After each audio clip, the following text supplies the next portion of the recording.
Vamos nessa. Seguinte, na aula de hoje, pessoal, a gente vai dar uma passada pelos conceitos, tanto qualitativos quanto quantitativos, do estudo da velocidade de uma reação química, tá certo? Hoje a ideia é entender um pouco de como uma reação acontece no quesito velocidade, tá? E entender algumas coisas de, por exemplo, por que que certas reações são muito lentas e por que que certas reações são muito rápidas, tá? E entender o que que a gente pode fazer para acelerar uma reação que é naturalmente lenta ou retardar uma reação que é naturalmente rápida, tá bom?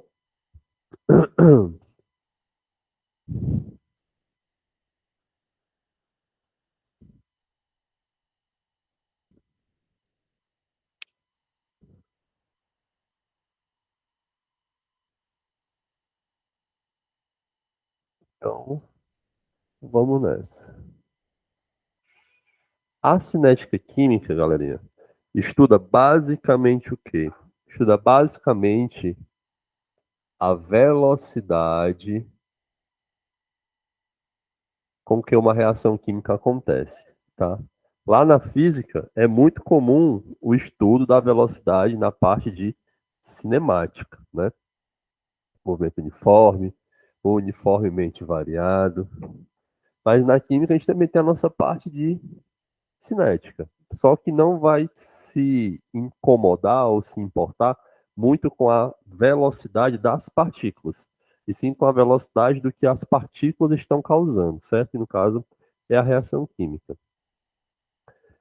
Suponhamos que a gente tem uma reação bem genérica do tipo: substância A reage com a substância B para formar a substância C mais a substância D, certo? Obviamente, numa situação de balanceamento, a substância A tem o coeficiente a substância B tem o coeficiente B, a substância C o coeficiente C e a substância D o coeficiente D.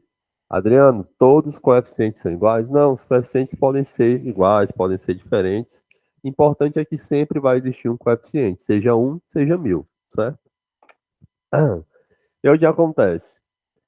No início da reação, ou normalmente no início de qualquer reação, a gente só vai ter a participação dos reagentes. Não vai existir produto no início da reação, por quê? Porque a reação, o produto só começa a ser formado a partir do start, né? A partir do início da reação. Então, no início da reação, a gente fala que a quantidade de reagentes é a máxima para toda a reação. E a quantidade de produtos é a mínima no início da reação. Normalmente é zero. Ao final da reação, a gente fala que a quantidade de reagentes é a mínima, enquanto que a de produtos é a máxima, certo? Porque a ideia é que nessa gangorra reacional, o reagente se converta integralmente em produto e eu passe a ter agora no final só produto. Quando a reação, obviamente, não é uma reação reversível. Porque na situação de reação reversível, o que que vai acontecer? A gente vai ver mais na frente, quando a gente vai ver no equilíbrio químico. Na reação reversível, parte do produto volta a se transformar em reagente, tá? Fiz essa brincadeira, reagente virando produto virando reagente. Mas normalmente a gente tem uma reação química, quando ela é unidirecional, nessa perspectiva. Eu tenho o máximo no início de reagente e o mínimo de produto. No final, eu tenho o mínimo de reagente, normalmente às vezes é zero, e o máximo de produto. O que acontece? Para que o A reaja com B, eu preciso de duas coisas acontecendo de maneira precisa. Alguém arrisca?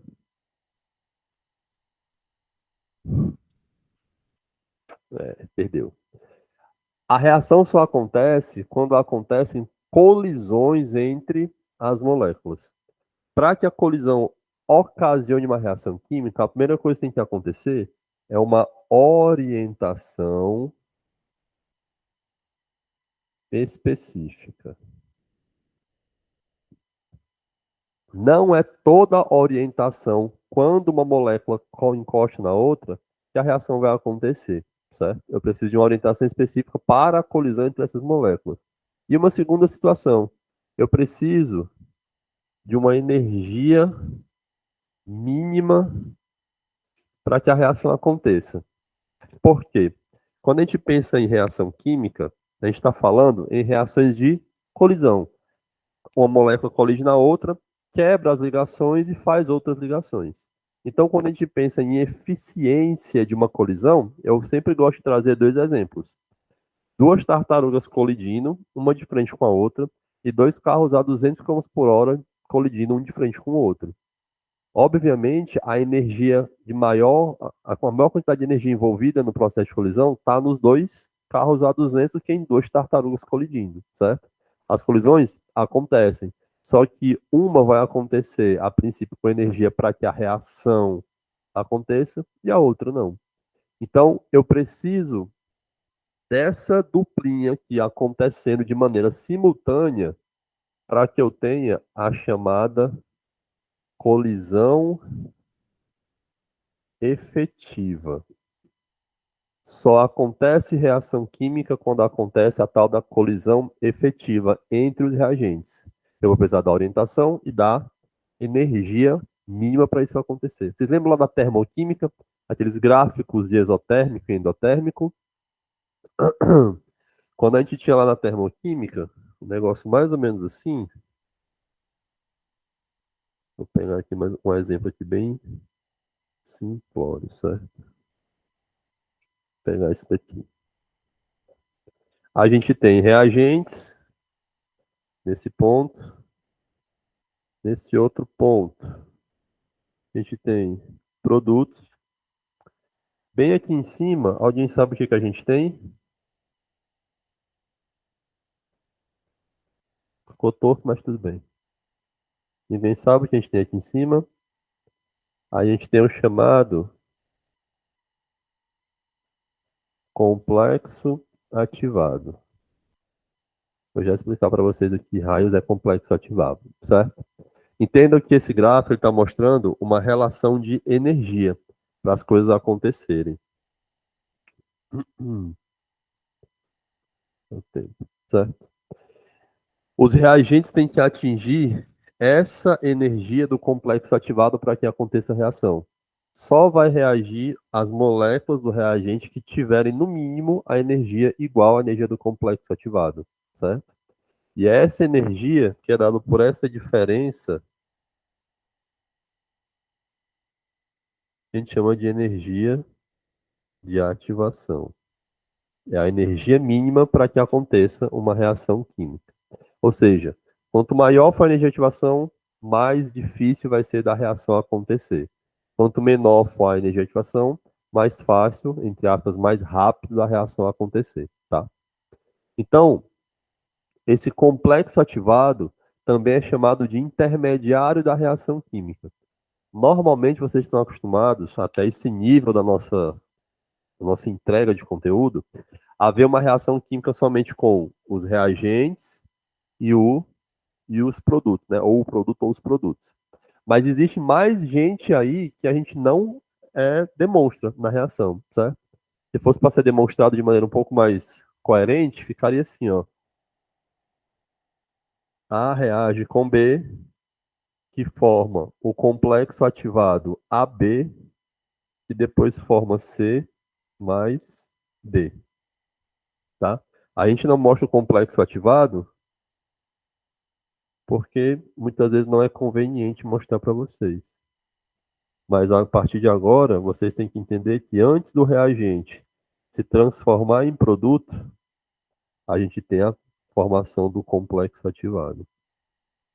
E esse complexo ativado também é chamado de intermediário da reação, certo? Intermediário da reação. Isso vai ser muito falado, só um minutinho, quando a gente estiver lá na orgânica, vendo reações orgânicas, porque tem muita formação de intermediário por uma linha de reação e por outra linha de reações, certo? Então, intermediário vai ser um termo muito, muito, muito falado mais lá na orgânica. Mas aqui na fisicoquímica a gente fala mais complexo ativado. Mas no frigir dos ovos dá no mesmo, os dois, certo? Diz, Vivian. Toda reação tem que ter um complexo ativado. Sim, sim, sim, sim. Às vezes acontece de quando você tem um catalisador na reação, que é uma coisa que eu vou falar nessa matéria, é que o catalisador também vai fazer parte do complexo ativado. Aí eu vou ter um ou mais mecanismos de reação com o complexo ativado. Mas aí já fica muito específico para vocês, aí fica já fora do nosso nível de Enem. Mas sempre se forma um complexo ativado. Porque o que é o complexo ativado? É justamente o instante que os dois reagentes se tocaram ou colidiram numa orientação específica com energia específica. Antes que tenha esse toque, eles vão se reorganizar, quebrar ligações e formar novas ligações para formar novas substâncias, certo? Então sempre tem a formação do complexo ativado aqui. E o complexo ativado, ele é muito importante vocês entenderem porque a gente vai ver depois a ação de enzimas químicas e biológicas, e elas atuam diretamente na formação do complexo ativado, tá? Isso aí o pessoal gosta muito de cobrar em provas, certo? Turururu, turururu, turururu. É basicamente isso que eu falei. Certo. Vou falar uma coisa que não está aqui, está um pouco mais na frente. Mas já vou aproveitar para mostrar isso aqui para vocês, certo?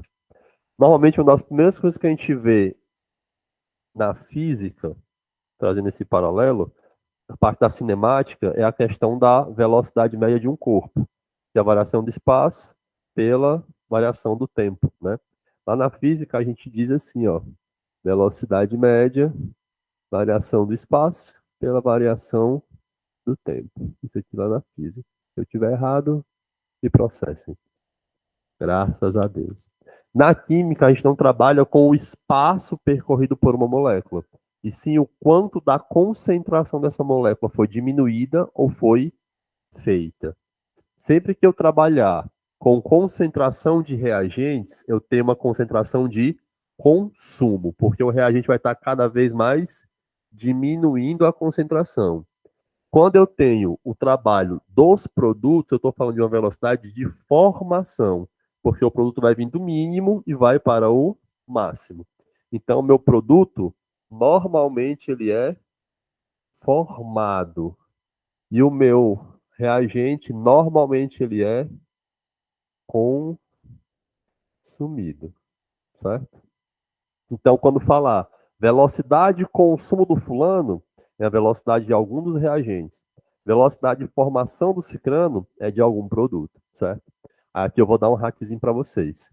Na química a gente tem velocidade média, pegando essa reação como espelho para a gente, certo? Para os reagentes a gente usa o módulo. Porque se a gente não usar módulo, a velocidade média vai dar negativa. E não é a ideia ter negativa, certo? Velocidade média é módulo da variação da concentração de A pela variação do tempo.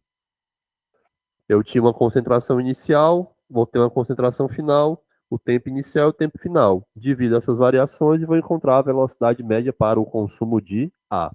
Não importa se é em mol por litro por segundo, se é grama por litro por segundo, se é átomo por segundo, não importa. Sempre que agora vocês tiverem a substância dentro dessa caixinha aqui, eu achei a caixinha, né? Vocês vão ter a representação de concentração. Para não ter escrevendo concentração direta, a gente coloca agora dentro dessa caixinha, tá certo? Então, sempre tiver alguma coisa dentro dela, é concentração. Se eu quisesse para B, seria a mesma coisa. Aqui é a velocidade média do consumo de A. Velocidade média do consumo de B é módulo da variação da concentração de B pela variação do tempo. Se eu quisesse de C e D, aí não teria mais módulo, né? É igual variação da concentração de C pelo intervalo de tempo. E se eu quisesse para D, seria a velocidade média de D variação da concentração de D pela variação do tempo, certo? Em vez de usar espaço, como a física usa, a gente usa a concentração, que é algo mais mensurável.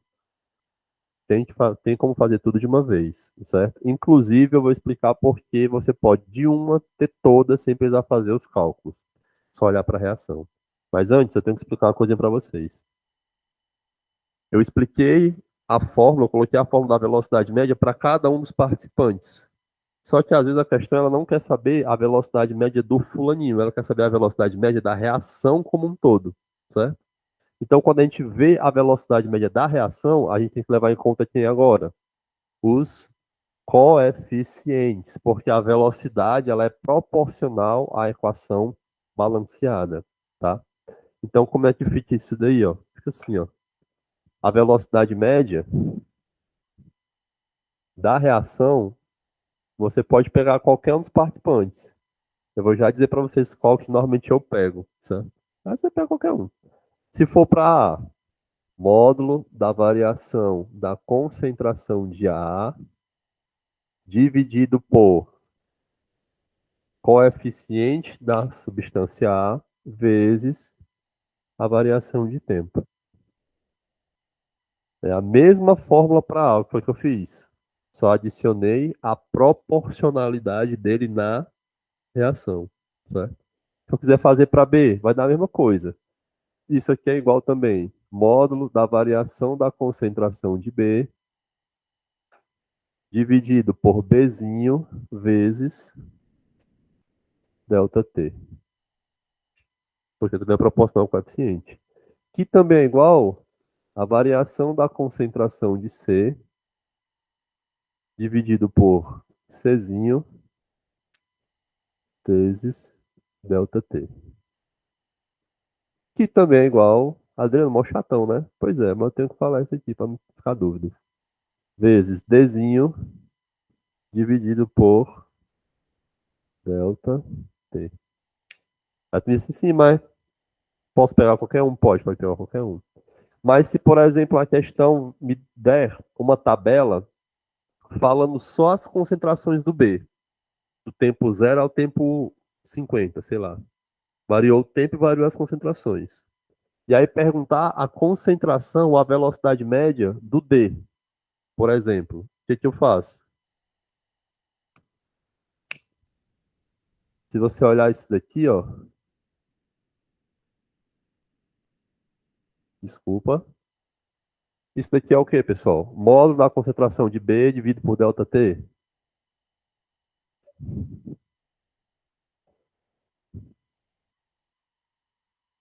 Sobre Bzinho, né?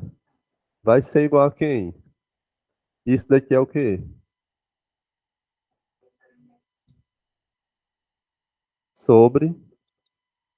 Então, eles são proporcionais segundo os seus coeficientes. Se você quiser fazer o resto, velocidade média do C sobre C também é igual a velocidade média do A sobre Azinho. Ou seja, se eu digo que pegar a equação aqui qualquer, certo?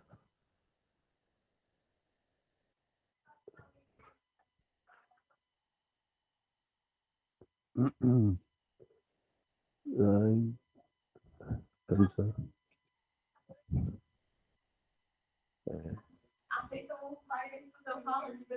até que enfim.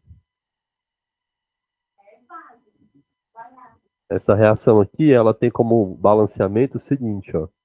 Aqui é 3, aqui é 1 e aqui é 2, certo? Síntese de Haber-Bosch, ou síntese da amônia, tá? Uma das reações que mais vocês vão ver em questões, seja no livro, seja em plataformas de questões, tá? É porque é muito, muito, muito utilizada essa questão para fazer explicação tanto de cinética quanto de equilíbrio químico, tá? Mas focando na cinética. Se eu digo que a velocidade média do N2 equivale a 3 mols por segundo, ele é consumido nessa velocidade, eu posso dizer que a velocidade de formação da amônia é de quanto?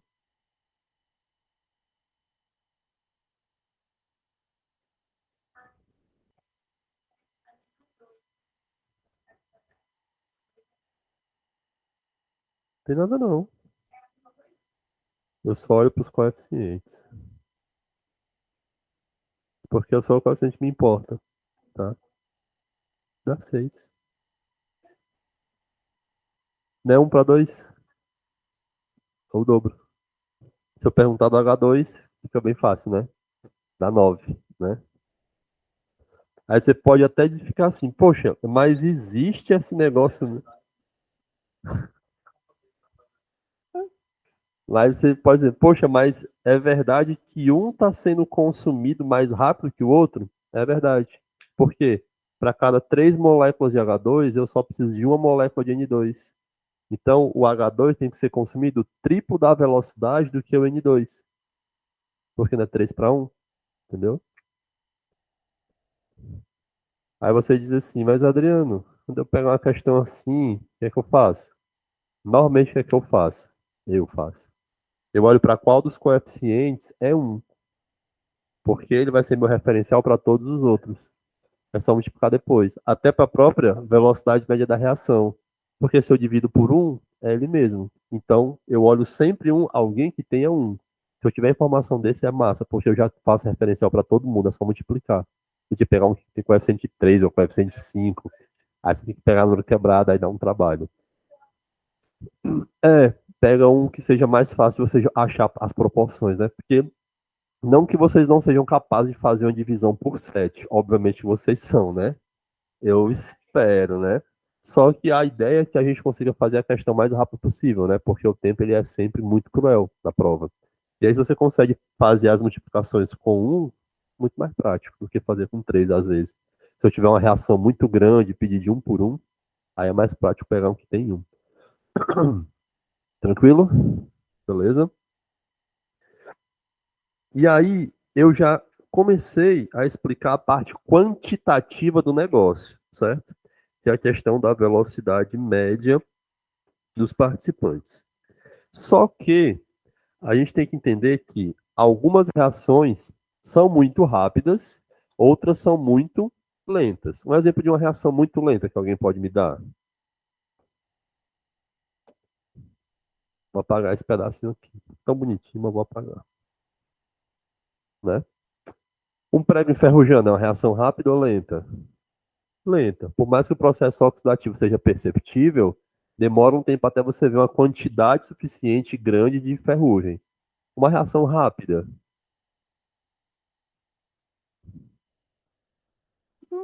mas uma mais rápida. Combustível explodindo. Algo explodindo. Normalmente reações de explosão ou de combustão são muito rápidas, né? Pronto, a bomba é exemplo de uma reação muito rápida. Outra de uma reação muito rápida que não é tão explosiva. Quando você coloca um comprimido efervescente na água, aquilo é uma reação química, está produzindo gás, certo?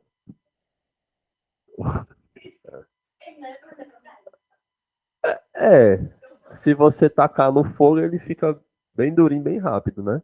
Aí se for na água fervendo, demora mais um pouquinho. Mas é uma reação que, em comparação com a do ferro se oxidando, é muito mais rápida, né? Tem nem o que falar. E aí o que acontece? Nessa busca de entender uma reação química, a galera viu alguns padrões para aumentar a velocidade e diminuir a velocidade de uma reação química. Ou vocês acham porque, por exemplo, que quando a gente compra carne ou qualquer coisa perecível, a gente coloca na geladeira e não deixa fora da geladeira?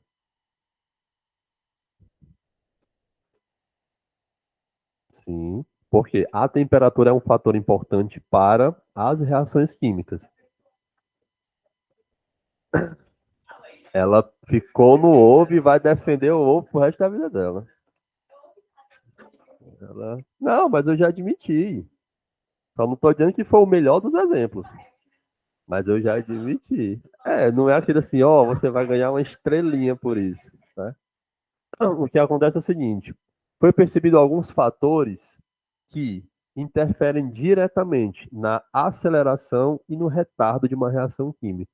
O primeiro fator, obviamente, é a temperatura. Por que a temperatura? Porque vocês têm que entender uma coisa: reação envolve colisão. E colisão envolve movimento. E movimento envolve, porra, mas eu vou chegar lá, energia, certo? E a energia, na forma de calor, é uma das energias que interferem no processo como um todo.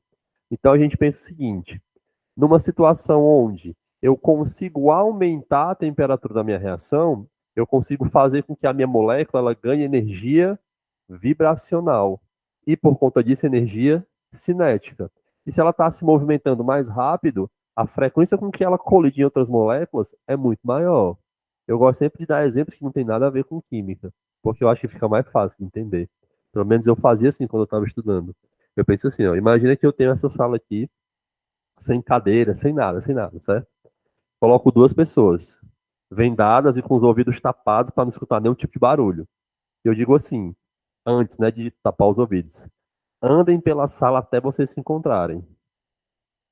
As duas vão começar a andar. Eu coloco as duas nos extremos, as duas vão começar a andar. Vai tatear na parede, vai ficar naquele negócio. Meu Deus, onde é que eu tô na sala, né? Porque não tem nem referencial, só a parede. Vai demorar um tempo pra galera assim tocar a princípio. Se eu falasse assim, ó, se as paredes são acolchoadas, vocês não vão sentir impacto quando vocês baterem na parede. Corram até vocês se encontrarem. Se eu falar de correr, eu estou fazendo o quê? Eu estou aumentando a energia cinética dos meus participantes. Aumentando a energia cinética, eu vou favorecer com que a colisão ela seja mais rápida, certo? Então a temperatura ela favorece isso. Ela favorece com que a frequência de todas as colisões, tanto as efetivas quanto as não efetivas aumentem. Mas as efetivas aumentando, a reação se dá mais rápido. Então o fator temperatura é crucial por quê?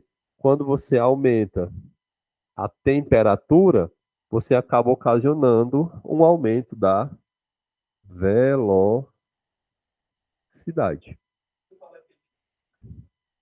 Estou pedindo o seguinte, ó. Imagina que eu estou falando desses dois pincéis. Aqui eu tenho a substância A, aqui eu tenho a substância B, beleza? Eu digo o seguinte, que a colisão precisa de duas coisas para ser efetiva: orientação, certo?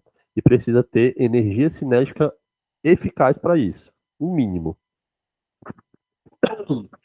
Então eu digo o seguinte, eu digo assim, ó, gente, a colisão tem que acontecer assim, ó, nessa emendinha assim, certo? Bonitinha. Se não acontecer assim, não reage. Pode ter a energia que for, tipo, colidiu assim, não reage. Colidiu assim, não reage. Colidiu assim, não reage. Assim, não reage. Assim, não reage. Só vai reagir no momento que a colisão for assim, ó. Então, quando acontecer nessa orientação vetorial espacial e tiver energia suficiente, a reação acontece. É como se fizesse daqui, ó. Quebra aqui, eu formo uma nova molécula aqui. Eu sou muito fantástico, né? E mais outras moléculas aqui. Forma-se isso. Technology, o poder da imaginação, né?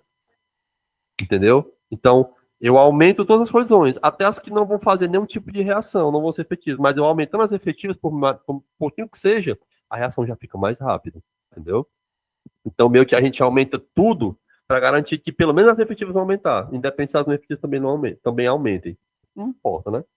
E a temperatura é um fator importantíssimo para isso. Outro fator importante é o seguinte: é a quantidade de reagentes.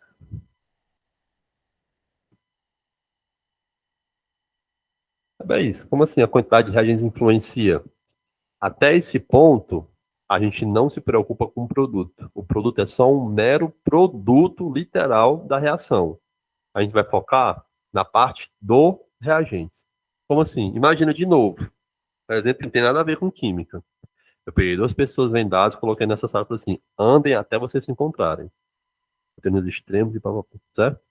Agora imagina que em vez de duas eu coloquei 20 pessoas nessa sala, vendadas assim, andem até se encontrar. Alguém vai se encontrar com outra pessoa muito mais rápido. Por quê? Porque eu diminuí o espaço entre as pessoas, aumentando a quantidade de participantes. Então, se eu faço isso com o reagente, se eu aumento a quantidade de reagente, eu estou favorecendo que mais colisões aumentem. Tanto as efetivas quanto as não efetivas. mas as efetivas aumentando, a reação aumenta. É por isso que em muitas reações fala-se assim, utilizando fulano de tal e fulano de tal em excesso. O fulano de tal em excesso é justamente para aumentar a quantidade do reagente para garantir que a reação vai ser rápida e para garantir que o outro reagente vai ser consumido por inteiro, certo? Então tudo tem uma explicaçãozinha. Então quando eu aumento a concentração dos reagentes, eu favoreço o aumento da velocidade. Tranquilo? Tranquilo, né? Outra situação, mas a situação basicamente só se aplica a sistemas gasosos. Aí eu quero que vocês tenham bastante cuidado. Vou colocar até um asterisco aqui, porque aqui só se aplica em gás. Né?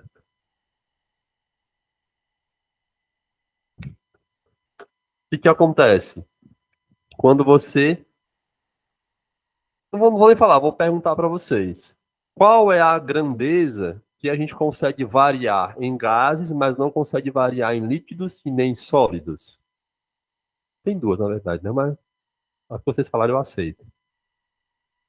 Tem uma grandeza. Manda. Hum, esse ela tá pensando em você também.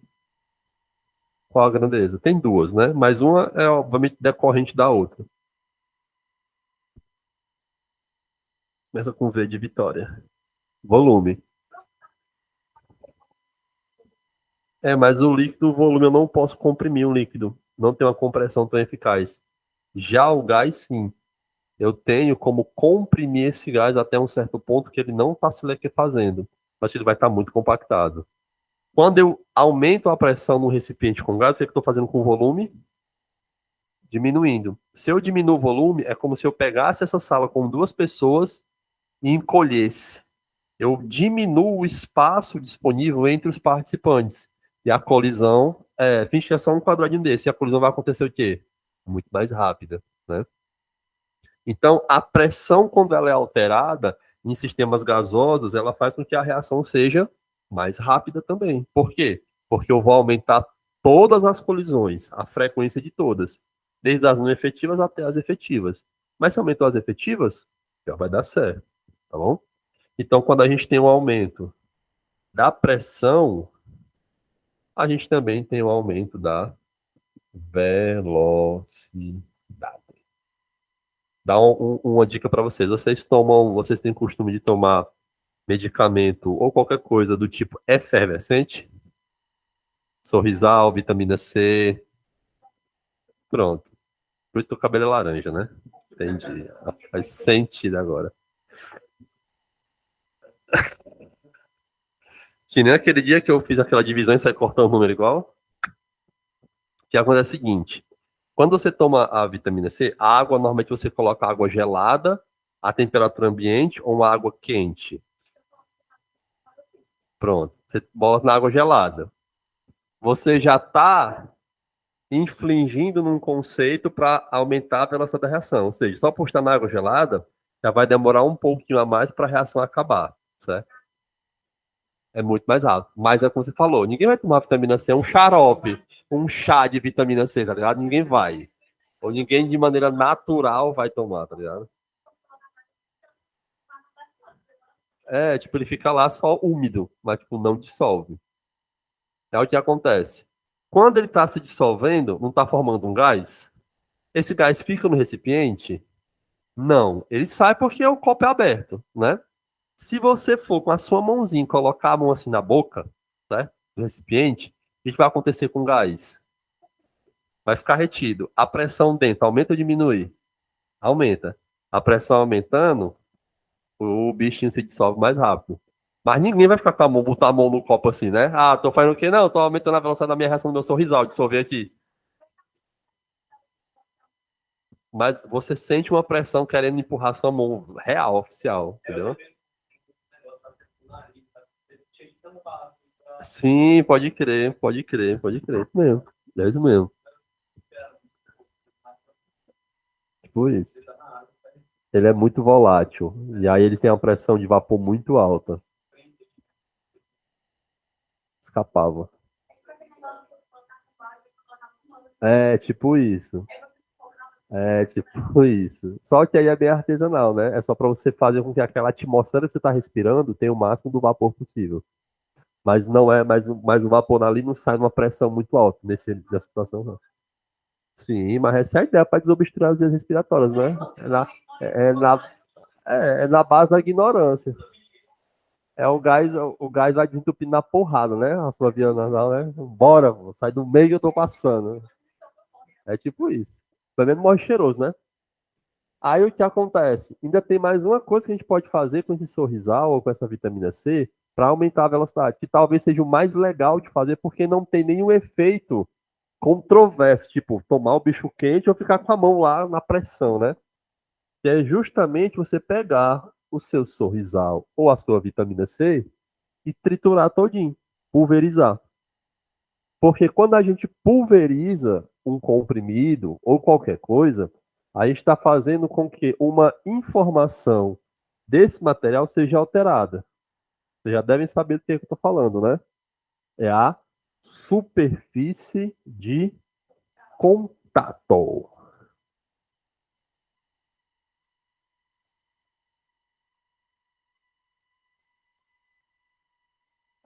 Superfície de contato.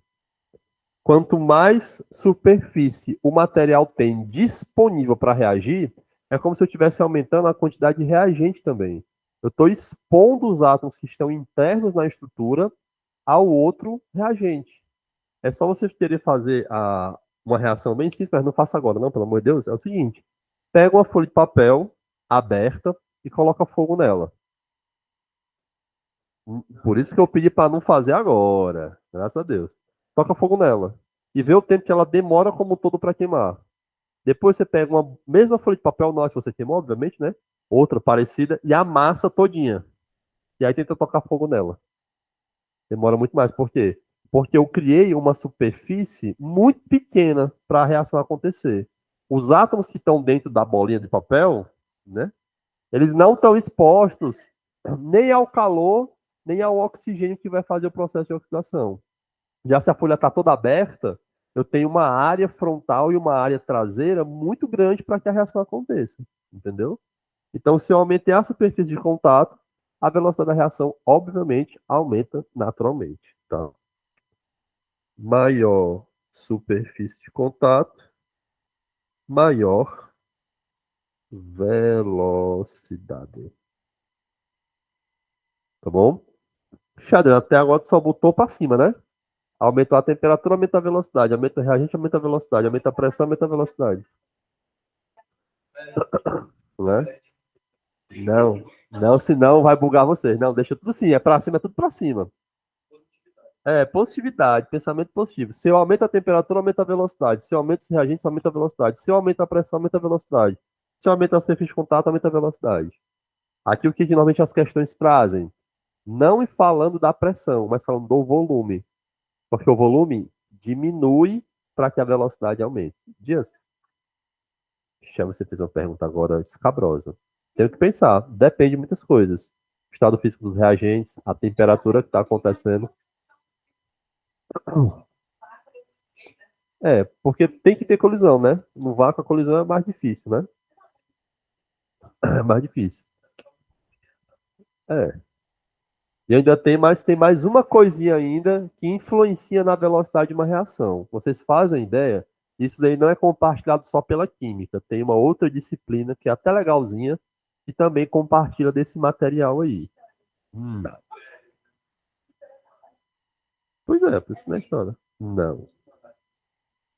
É.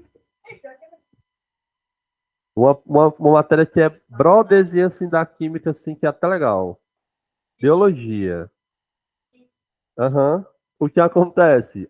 Assim como na química, na biologia, a gente tem uma estrutura que faz com que as reações aconteçam de maneira muito mais rápida, que são os famosinhos dos catalisadores, que podem ser tanto de origem química quanto de origem biológica. Hã? Os catalisadores? Cara, os catalisadores são legais, porque assim, ó, o catalisador é aquele indivíduo que ele vê que o negócio está devagar, ele chega para gerar a energia, tipo assim, ele chega assim para mover a galera para acontecer a parada, ele faz com que a parada aconteça e depois que a parada aconteça, ele sai de perto. Ele chega assim, ei galera, o que é que vocês acham disso aqui? Bora, bora, bora! Foi, vai lá vocês, reage aí. Assim, ó. Negativo, eu fico só, eu sou só observador. O catalisador, ele dá a ideia para a parada acontecer, a parada acontece mais rápido, e depois que está acontecendo, o catalisador fala assim, ó, pode ir, ó, vai com Deus, vai na fé. O catalisador é engraçado porque, pronto, certo? Seriam as inas da biologia, né? Pepsina, capsaicina e todas as inas que existem por aí, porque são proteínas enzimáticas, né? Olha, estou estudando, viu? O que acontece, ó, os catalisadores são participantes da reação, mas tem livro que fala que ele é um participante, é, não em 100%, porque assim, um participante real, ele é consumido, ele é formado. Na reação, o catalisador ele é adicionado à reação. Ele reorganiza a forma como os reagentes estão se encontrando no meio reacional, faz com que seja mais rápido e depois libera os reagentes na forma de produtos. Ele não é consumido. Então, não participa efetivamente, ele participa de maneira indireta da reação. Porque o catalisador, ele não é consumido, ele não se transforma em nada. O que você colocar no começo, você vai ter no final do mesmo jeito. Se eu colocar uma placa de, por exemplo, uma placa de platina numa reação entre gases, a placa vai acelerar a reação, mas no final vai estar igual, do jeito que você colocou. Mesma massa, mesma característica de textura. Ela dá um apoio moral do caramba, certo? Tipo isso. Normalmente, o que que vocês veem? O que é que um professor explica com o catalisador, certo? O catalisador, ele faz algumas coisinhas. Primeira coisinha, ele aumenta a velocidade. Isso daí já deu para entender, né? Amém. Segunda coisa, ele não aumenta rendimento. Você pode pensar, vixe, a reação está mais rápida, vai ter mais produto agora. Não. Vai ter a mesma quantidade sem catalisador, só que num tempo menor. Eu gosto sempre de dar o exemplo da padaria. O cara é dono da padaria, ele trabalha sozinho, o miserável acorda todo dia 3 da manhã e vai até 5 horas da manhã fazendo pão. Ele faz 100 pães, sozinho, todo dia, de 3 da manhã a 5 da manhã. Aí um dia ele contrata um ajudante, um catalisador. Aí ele acorda 3 da manhã e o catalisador também 3 da manhã. Aí eles vão até as 4 da manhã fazendo 100 pães. Chegou às 4 da manhã e não faz mais pão nenhum. Ou seja, no final do dia, ele só produziu 100 pães, igual no dia sem o ajudante. Só que ele preparou em um tempo menor, certo? Então, o catalisador não aumenta rendimento reacional. E tem muita questão falando que o catalisador aumenta rendimento. Esse item está sempre errado, tá? Outra coisa que o catalisador não faz, não muda, para não altera, né? Que é um nome assim mais certo, né? Coeso. Não altera. Vocês já passaram por aqueles momentos que você está escrevendo a reação, aí você não sabe, a reação, ó, uma redação, aí você não sabe se a palavra é com U ou com L, aí bota outra palavra que você sabe que como é que faz? Da hora, então. Não altera a entalpia da reação, que é o nosso querido ΔH. E eu vou mostrar como que ele atua, certo? Mas não é envolvendo a entalpia dos produtos nem da dos reagentes, tá? Outra coisa que o catalisador faz ou que não faz, não é consumido, né? É o princípio básico. Não é consumido.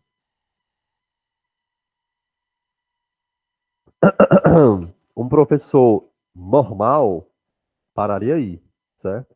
mostraria um gráficozinho da reação e depois pau na máquina. Só que o catalisador, o que que ele faz também? O catalisador, ele cria um novo mecanismo de reação. Um novo mecanismo reacional. Como assim, Adriano? Pelo amor de Deus. Eu não tinha botado A mais B forma AB mais CD? Show. Se eu tivesse uma reação assim, ó, A mais B na presença, sei lá, de X. Digamos que X é meu catalisador, certo? Vai formar agora AXB, um novo complexo ativado, que vai voltar a ser C mais D. No frigir dos ovos, A mais B formou C mais D. E o X está aqui, ó, só como catalisador. Não, tá aqui, como catalisador. O que é isso que a gente já viu alguns minutos atrás? Isso daqui é o nosso complexo ativado. Ou seja, cria um novo mecanismo reacional formando um novo complexo ativado. O novo complexo ativado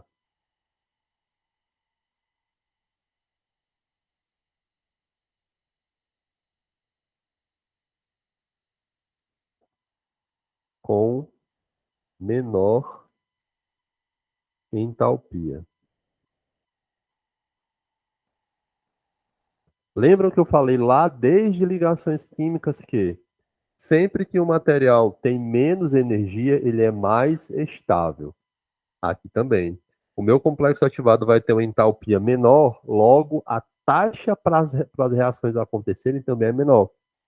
Vou montar o gráfico e vou dar de novo um exemplo que não tem nada a ver com química, para vocês ficarem mais fixos nisso daí, tá? Vou apagar aqui. São 8h26. Dá para fazer. Depois dessa aqui eu vou fazer umas questões para não passar em branco, certo?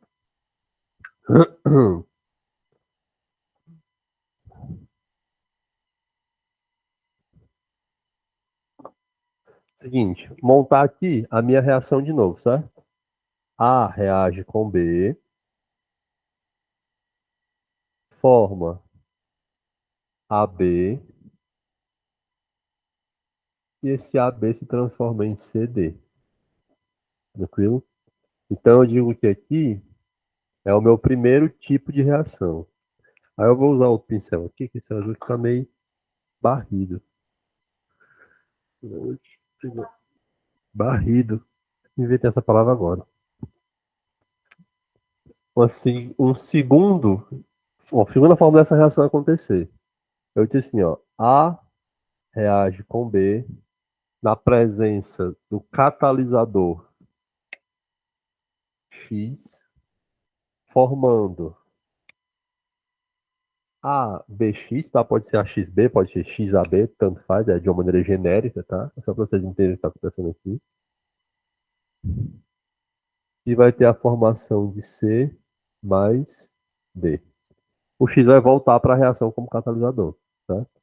É só para mostrar que eu tenho um complexo ativado nessa reação sem catalisador e um complexo ativado diferente com catalisador, tá? Fazendo a reação, ou o gráfico, e tem mais ou menos isso daqui, ó. Vou tentar fazer bonitinho. Aqui a gente tem entalpia, certo, pessoal? Entalpia dos participantes. E aqui a gente tem o caminho da reação, o tempo que a reação está demandando, tá? Então é o seguinte, eu vou fazer assim, ó.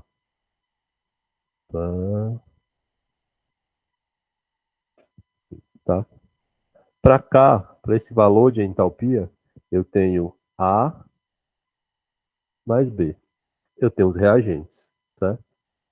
Para esse valor de entalpia, eu tenho C mais D.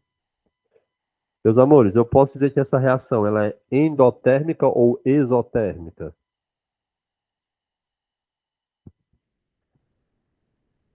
Endo. Imagina que eu tenho um elevadorzinho, certo? O elevadorzinho veio daqui e veio para cá. Se ele desceu, ele perdeu pontos, ele ganhou pontos. Sempre, sempre quem perde, é isso aí que eu vou falar. Sempre quem perde é exotérmico, certo?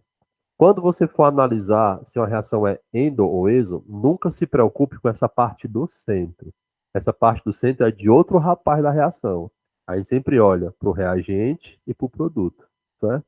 Lembrando sobre um pouquinho de entalpia, variação da entalpia é somatório da entalpia dos produtos menos o somatório da entalpia dos reagentes, beleza? Olha isso aqui bonitinho. Olha aqui meu elevadorzinho, bonitinho também. Se ele desce, é porque ele perdeu, certo? Perdeu o ponto. Tranquilo?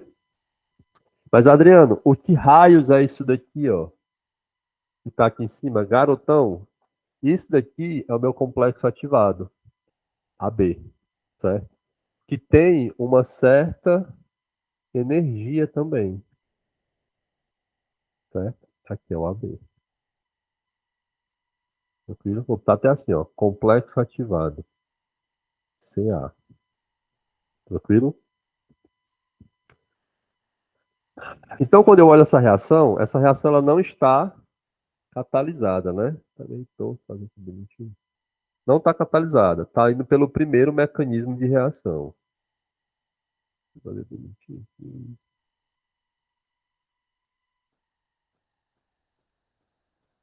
Aqui, AB. Pagar aqui. Pagar. Pronto.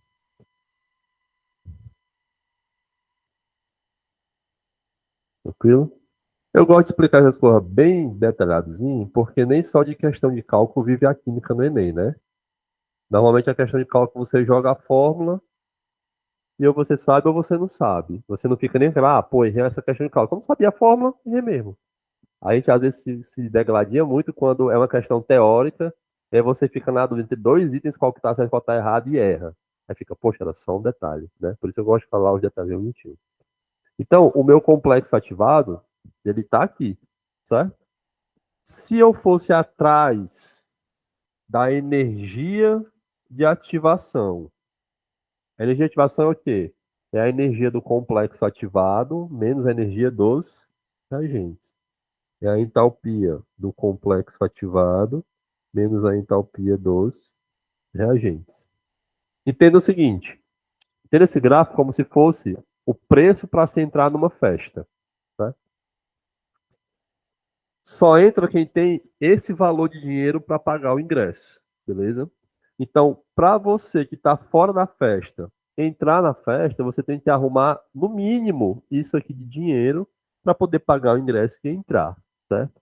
Quanto maior for o valor do preço do ingresso, mais difícil de você entrar na festa.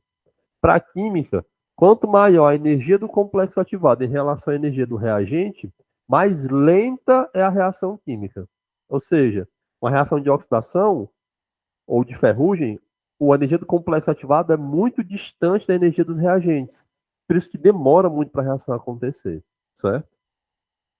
Por isso que inventamos quem? O catalisador. O que o catalisador faz? Perceba o seguinte, o catalisador faz isso aqui, ó.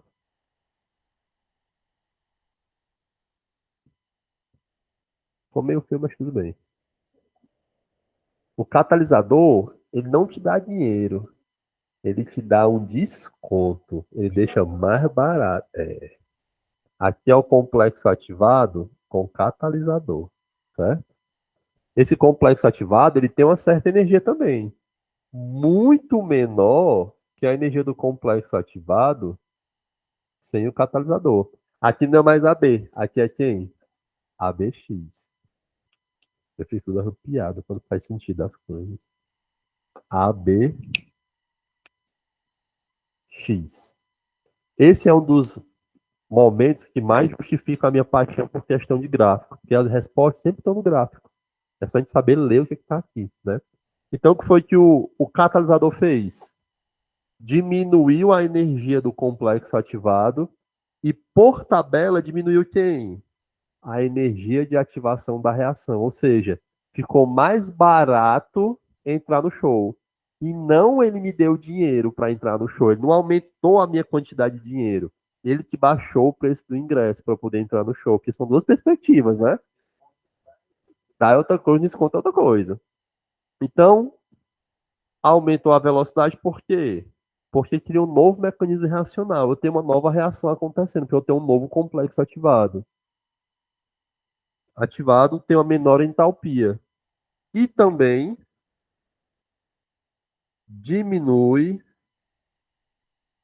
a energia de ativação.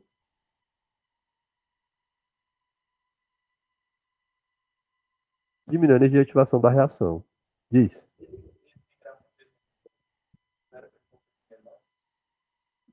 Pode ser também. Pode ser também. Mas aqui é mais o caminho reacional.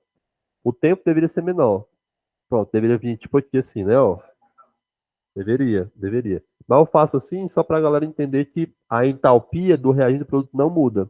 Mas sim, deveria ser uma reação mais rápida, certo? Mais rápida, mas muito bem observado. E é isso. O catador faz isso. Ele diminui a energia do complexo ativado, por tabela diminui a energia de ativação, por tabela faz com que a reação seja mais rápida. Mas não mexe na entalpia, você percebe a mesma com o catador 100 e não mexe no rendimento, certo? E não participa da reação de maneira direta, só de maneira indireta. Os catalisadores biológicos, eles são importantíssimos. Por quê? Eles precisam, eles não, a gente precisa muito mais de um catalisador biológico para sobreviver do que um catalisador, às vezes, químico para a reação acontecer mais rápido. Tem processos que no nosso corpo só acontecem de maneira coerente, correta e no tempo certo por conta dos nossos catalisadores. Se não fosse, a gente morreria muito facilmente. É uma maquinazinha perfeita, né? Agradecer ao que foi feito, né? Tem um caso, eu vou explicar para vocês depois. Depois eu vou falar de catalisador, eu vou falar logo isso aqui para vocês e depois fazer uma questão. O catalisador químico, nem tanto, mas o catalisador biológico ou de origem biológica, ele tem um pH ideal para funcionar e tem também uma temperatura ideal de funcionamento.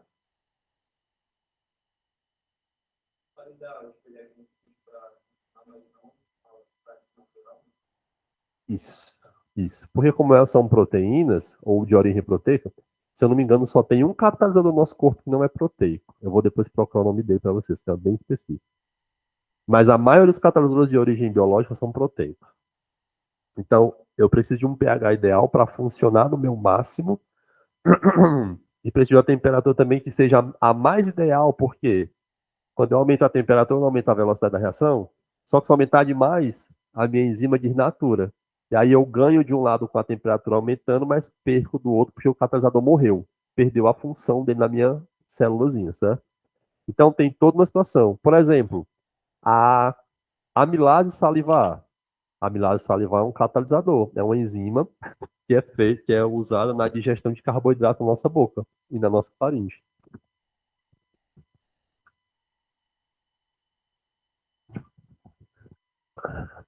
Logo, o pH da nossa boca é diferente, por exemplo, do pH do nosso estômago, do nosso intestino. Então, a amilase salivar, no estômago, que é muito ácido, ou no intestino, que é muito básico, não teria a mesma eficácia do que na boca, que o pH é próximo de neutro. E também não teria efetividade numa temperatura muito alta. É por isso que é muito sério quando a pessoa está com febre muito alta. Porque a febre muito alta é o nosso corpo muito aquecido, e se esse corpo ficar muito aquecido por muito tempo, as nossas enzimas começam a desnaturar. Tem enzima que desnatura com 40 graus. Aí é babado. Você pega um 43 da vida, caixão e vela preta. Não tem mais nada funcionando legal aí no seu corpinho. Pegou um 41, você já tá, meu Deus. Entendeu? Então, as enzimas, elas são tão efetivas quanto os carburadores químicos, mas elas têm o viés da suscetibilidade ao pH e à temperatura, certo? Amanhã é sexta, né? Amanhã tem aula minha de novo, né? Amanhã eu vou mostrar uns gráficos para vocês de funcionamento de enzima, em função do pH, em função da temperatura. Normalmente, só adiantando já, tá? Normalmente é um arco assim, ó. Eu tenho, aqui seria a efetividade, né? Efetividade, e aqui seria, por exemplo, o pH. O pH ideal dessa bichinha é bem aqui, ó, porque ela é mais efetiva. Para menos, que seria ácido, e para mais seria básico, ela não tem muita função, entendeu? Também seria quase a mesma coisa para a temperatura. Temperatura aumenta, ela chega num ponto máximo de que pronto, parou aqui, é o melhor. Se começar a esquentar muito, ela começa a perder efetividade, perder efetividade, perder efetividade. Aí não tem mais nada. Aí chega no zero. Aí ela desnaturou. Depende da enzima. Depende da enzima. Como eu falei, a da boca tem um pH básico, um pH mais neutro por ali. As do estômago, mais ácido. As do intestino, mais básicos. Aí depende mais ou menos onde ela estiver. Vai ser ditado por isso, certo? Vamos fazer questão, para não passar em branco hoje. O povo que está em casa, vamos lá fazer pelo menos uma, para dizer assim, eu fiz, justamente, eu estive aqui.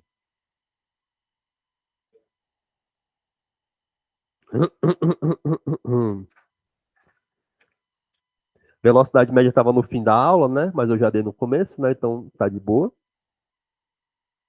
Ordem, molecularidade e velocidade instantânea, que no caso é lei das velocidades, eu vou dar amanhã, tá? Porque é muita informação para uma aula só, tá?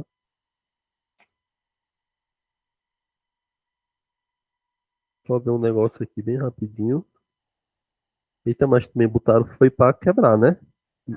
Uma aula cinética, uma aula, uma aula equilíbrio.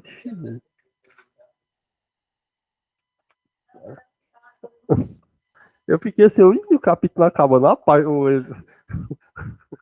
Opa, que é isso, né? Ó, vamos fazer a questão 2 que fala de proteínas, né? Para celebrar esse momento que eu estava falando de catalisadores biológicos, tá? Fala assim, ó, página 390, questão número 2, tá? Fala assim: as proteínas são moléculas. Ah, uma coisa que eu não falei. Tipo, a gente coloca catalisadores químicos de origem química e de origem biológica, mas no final todos são substâncias químicas, né? Só que de origem biológica a gente tem os termos específicos que é a enzima, tá? Existe também o seria o anticatalisador, que são os inibidores. Eles retardam a reação ao máximo possível, certo? Mas eu falo disso outro dia, tá bom? Amanhã, no caso, né? Não tem como correr. Fala assim, ó. As proteínas são moléculas que apresentam uma estrutura tridimensional importante para a sua funcionalidade, a qual está relacionada com as interações que realizam com outras moléculas. As funções proteicas podem variar muito nos seres vivos, tais como transporte de substâncias, imunidade, contração muscular, função estrutural e outras. Aquele texto desmotivador, né? Que, tipo, só para você ficar ali boiando 30 segundos. As enzimas apresentam um caso especial, representam um caso especial da função das proteínas atuando na letra A, a alteração do equilíbrio químico das reações. Lembre, quando a gente for ver equilíbrio químico, o equilíbrio químico tem a ver com o quê, ó? Com rendimento. Enzima, que é catalisador, não altera rendimento. Então a letra A está errada. Letra B, diminuição da energia de ativação durante a catálise. Sim. Catálise é toda reação feita com uma enzima, certo? Constituição estrutural do genoma dos eucariontes. Aí ele deu aqui uma viajada legal, tipo assim, o cara que não estudou, ele vai ficar tentado a marcar, porque tem muita palavra bonita. Constituição estrutural do genoma dos eucariontes. Tudo a ver. Tem uma enzima no teu DNA assim gigantesca, truando. Letra D, degradação do substrato apenas, não na síntese de produtos. Aí você acabou com a graça da enzima, né? Que é justamente sintetizar ou aumentar a velocidade da síntese dos produtos, né? Né?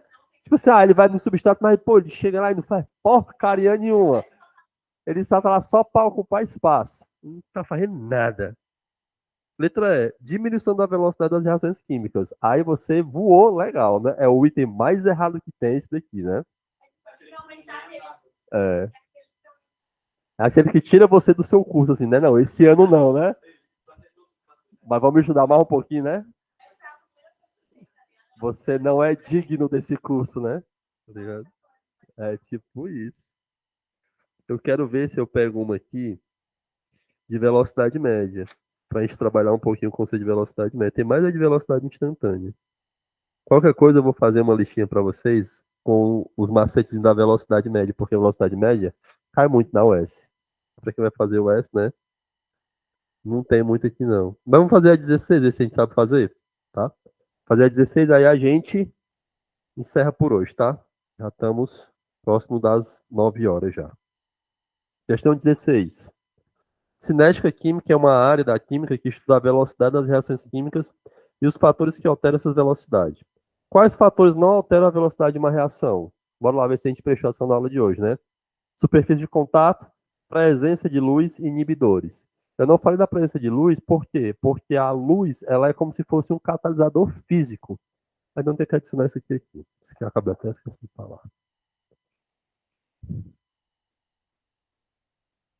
Tem reações que são aceleradas pela presença de luz, que são as fotólises da vida. Não necessariamente, mas sim. É, mas a fotosíntese acontece tanto de dia quanto de noite, né? Só que de dia é mais acelerado porque tem luz. Mas calma, deixa eu pensar, né? Deixa eu pensar. Não é assim não, tipo assim, Google, bum, fotosíntese, sim senhora. 0,03 milissegundos a resposta, né? Calma. Porque assim, ó, não sei se vocês já tiveram a oportunidade de ir para um laboratório de química, mas lá tem uns frascos, que eles são aqueles frascos mais caramelos, escuros, tem uns reagentes dentro de uns frascos escuros. Até frasco de medicamento. Tem tipo um xarope que é no frasco escuro. Isso. A luz, se ela entrar em contato com o medicamento, ela estraga, ela oxida, ela degrada o medicamento. Então, alguns frascos são escuros de propósito para justamente a luz não passar e não estragar o seu medicamento. Não é porque é o vidro mais barato, não. É porque é para a luz não passar. É para manter o bichinho no escuro direto, certo? Pode crer. Vai dar mais valor aos vidros escuros agora, né? Pode crer. É tanto que, não sei se vocês já estudaram isso, mas, por exemplo, eu já conversei com um cara que ele era gerente de uma indústria cervejeira. E aí ele fala o seguinte, ele acha muito massa essas empresas que fazem cerveja na garrafa transparente, porque a luz é um fator que altera o gosto da cerveja. Então, tipo, por exemplo, aquela que é famosinha a Corona, que é transparente, ele paga um pau muito grande para a indústria que faz ela, porque eles conseguiram fazer com que a substância fosse estável na presença de luz que a garrafa ficou transparente. Você pegar as cervejas brasileiras, a maioria é frasco escuro, marrom, amarronzado, acaramelado, para justamente não ter essa interferência do paladar com a luz. A luz vai oxidar o material, daí o material gera um paladar diferente, que para o cara que aprecia, não é tão legal. Aí o que foi que aconteceu? O pessoal pegou um meio termo, faz o frasco verde da Heineken, que ainda é escuro, mas não é tão escuro, entendeu? E tem uma certa diferenciação na prateleira. Pô, a verde, né? Tudo marrom, verde, né? Mas é tipo isso, os lances de marketing, tipo, tem um embasamento científico para a garrafa ser daquela cozinha, além da parte do marketing da empresa, né? Tipo isso, eu tô. Não, mas tipo, porque assim, você nunca parou pra pensar, pô, por que que a cerveja sempre vem numa garrafa escura, tá ligado? A- e a luz. Pois é, você fica, mano, por quê? E a garrafa, se você pegar São Geraldo da vida, São Geraldo não vai degradar por causa da luz, mas a garrafa já vinha das garrafas de cerveja, então ele só reutilizava. É tudo que tinha lá no São Geraldo, cerveja. E nem era cerveja, era só reutilizada. Porque na cerveja eles usavam a garrafa escura para barrar a passagem de luz para bebida. Então, a superfície de contato, a presença de luz inibidores, são fatores que alteram a reação, sim, tanto para mais quanto para menos, né? Pressão, fotossíntese e temperatura. Pô, pressão, fotossíntese, a Bíblia foi no Google que meteu essa para nós, ensinou pra gente. E temperatura, ok. Catalisador, inibidor e pressão. Beleza também, até aqui tá tudo racional. Aí mete a D aqui, ó. A cor dos reagentes, a obscuridade. O reagente, ele é hemogótico. Ele é um pouco depressivo, esse nitrato de prata aqui, o bichinho. Então, ele reage mais devagar. Ele não quer reagir de lente, não. E a ausência de gases. Tem nada a ver, certo? Aqui, essa ausência de gás, eu queria tocar num ponto com vocês quando eu terminar de ler a letra E. Que a ausência de gás, ela é um negócio assim que é interessante. Temperatura, pressão, potência de luz. Corroborou com os itens anteriores, né? Por que que essa ausência de gás é importante vocês entenderem? Aqui está falando que alteram a velocidade de uma reação química, certo? Façam esse experimento quando chegarem em casa, se vocês puderem, ou quem já está em casa, faça mais tarde. Pegue água à temperatura ambiente, coloque num copinho, sei lá, 200 ml de água num copinho. E aí pegue outra água, a mesma água, só que, né, em outro copo, aqueça no micro-ondas durante, sei lá, 1 minuto. Deixa essa água aquecendo. Obviamente, ela vai estar na temperatura muito maior que a temperatura do ambiente, daquela outra água. Pegue as duas e coloque no congelador. E veja qual das duas congela primeiro. Normalmente, quando a gente faz essa pergunta no ensino fundamental ou no ensino médio, diz assim, ó, eu vou pegar 2 frascos com água, certo? 2 copinhos com água.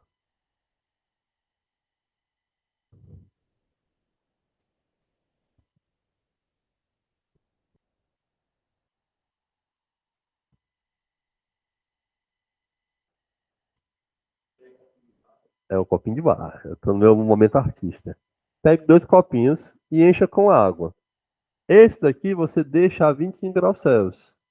Esse daqui você bota a 70 graus Celsius. Leva os dois para o congelador e veja. Os dois indo até 0 graus Celsius. E veja qual mais rápido. Normalmente, quando a gente pergunta isso na escola, quem vai chegar mais rápido no zero? 90% das pessoas, se não me conhecerem, vão falar que é 25 para o zero. Está mais perto, escala termométrica mais perto, o caminho é mais curto e tal. Só que o que está a 70 congela mais rápido.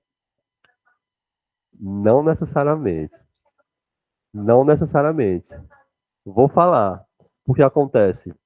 Os gases que a gente tem aqui na atmosfera, eles são condutores de calor ou são isolantes de calor, isolantes térmicos?